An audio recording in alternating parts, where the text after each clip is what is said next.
Ako po ay sobrang nagpapasalamat sa sobrang kabutihan ng Lord sa aking buhay. And I don't only mean yung mga pagpapalang financial, good health, or travel, but yung pagpapala kung saan kahit yung mundo ay magulo, like right now, dami pong mga iba't ibang nangyayari.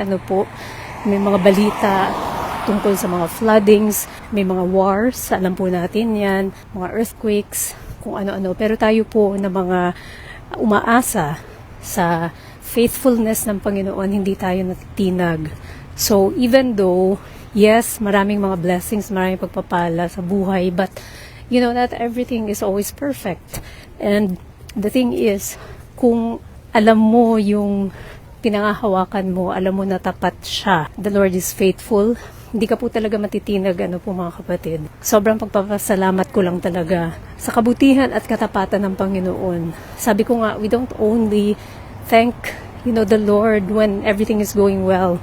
All the time, dapat natin siyang lapitan, lalong-lalo na doon sa mga times na tayo ay may pinagdadaanan, or even sa mga times na okay din lahat. Hindi po natin dapat kalimutan ang Lord.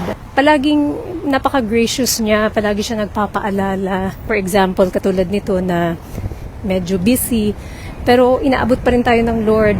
Di siya nagkukulang sa paalala, sa pag-abot sa atin na, anak, kailangan hindi mo ko kalimutan na lumapit sa akin. So ako po I'm very, very grateful sa pag-abot ng Panginoon. And I believe baka ikaw rin, siguro ginagamit ng Lord sa iyo itong platapormang ito to remind you, napakahalaga talaga yung intimacy with Him. Hindi lang tayo lalapit kung meron tayong kailangan. Hindi lang tayo lalapit kung everything is going well, or conversely, if things are not going well, saka lang natin maalala ang Lord. In fact, dapat every time po, siya talaga ay atin pong lalapitan.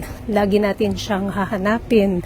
Lagi nating nanaisin na makapiling po siya. Ano man po ang mga kaganapan ng buhay.